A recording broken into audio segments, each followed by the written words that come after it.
Assalamualaikum warahmatullahi wabarakatuh. Selamat pagi, mudah-mudahan kalian tetap sehat, tetap bersemangat belajar.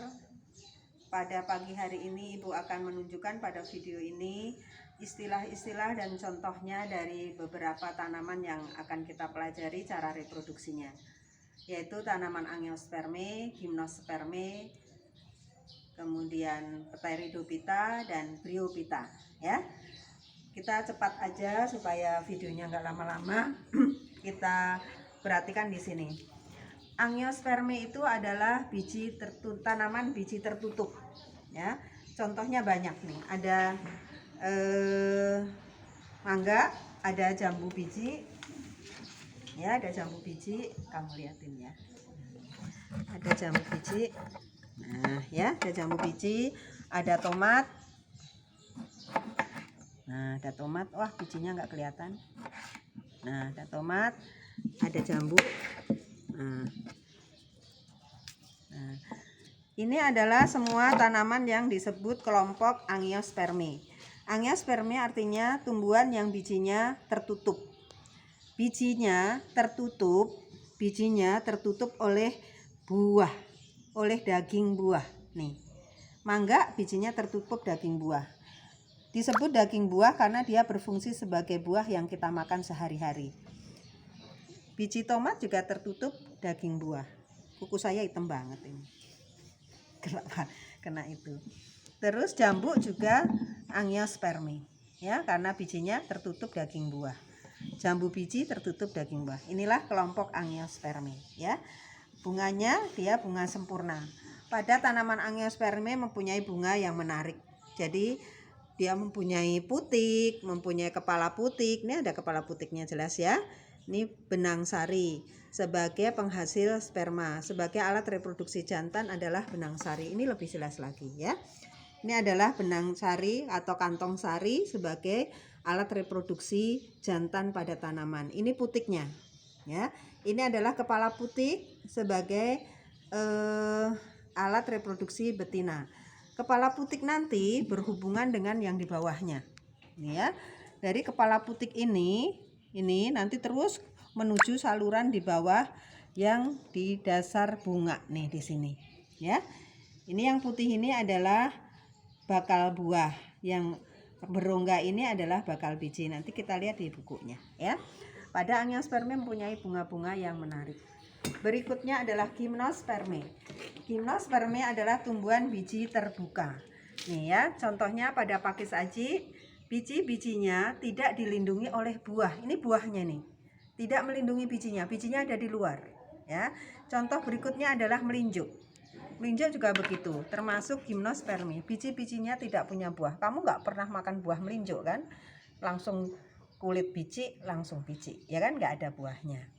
Kemudian pinus, nah juga begitu ya, langsung dia tidak punya buah. Ini namanya calon biji juga karena dia berbentuk susunan begini, disebut strobilus, bukan biji lagi ya. Ini adalah alat reproduksi betina, bunga cemara betina. Ini bunga cemara, bunga pinus jantan.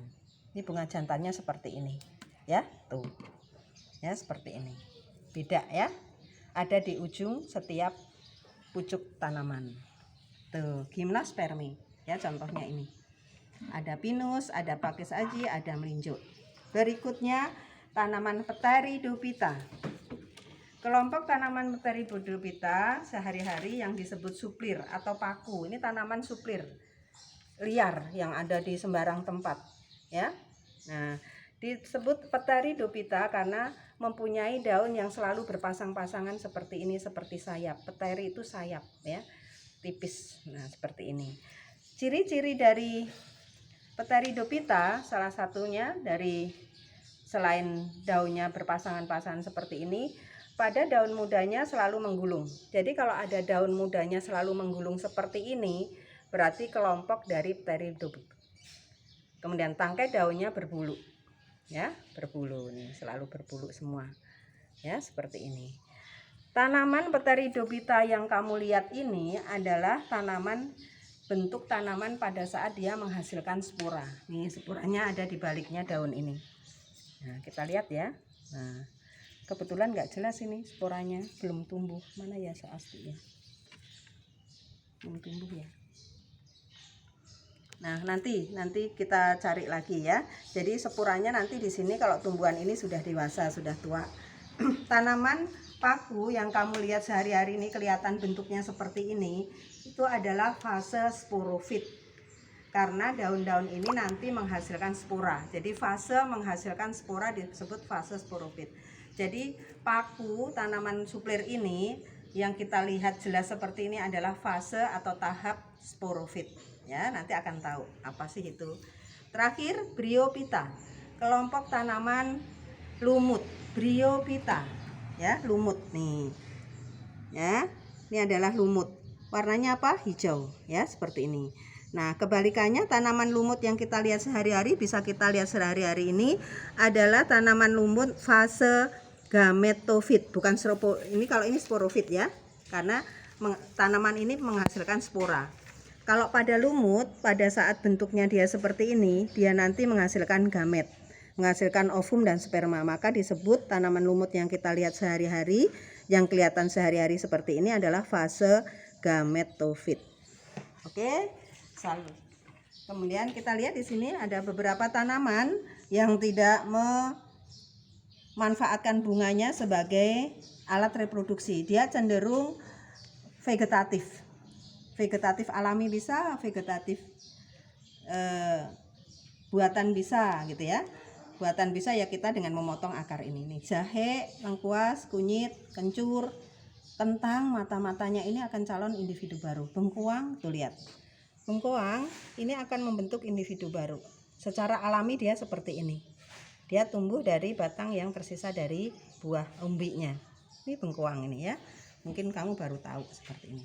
Ada bawang bombay, bawang putih, bawang merah. Ini semua adalah contoh-contoh alat reproduksi vegetatif. Dan tumbuhan ini cenderung untuk berkembang biak secara vegetatif. Punya bunga dia, bunganya menarik, bagus-bagus, tapi nggak pernah dimanfaatkan. Ya, seperti itu. Oke, terima kasih. Nanti kita akan belajar lebih banyak lagi tentang tanaman ini. Sebelumnya kamu sudah mengerjakan tugas bagaimana tumbuhan itu berkembang biak. Oke, kita lanjutkan pada materi berikutnya. Assalamualaikum warahmatullahi wabarakatuh.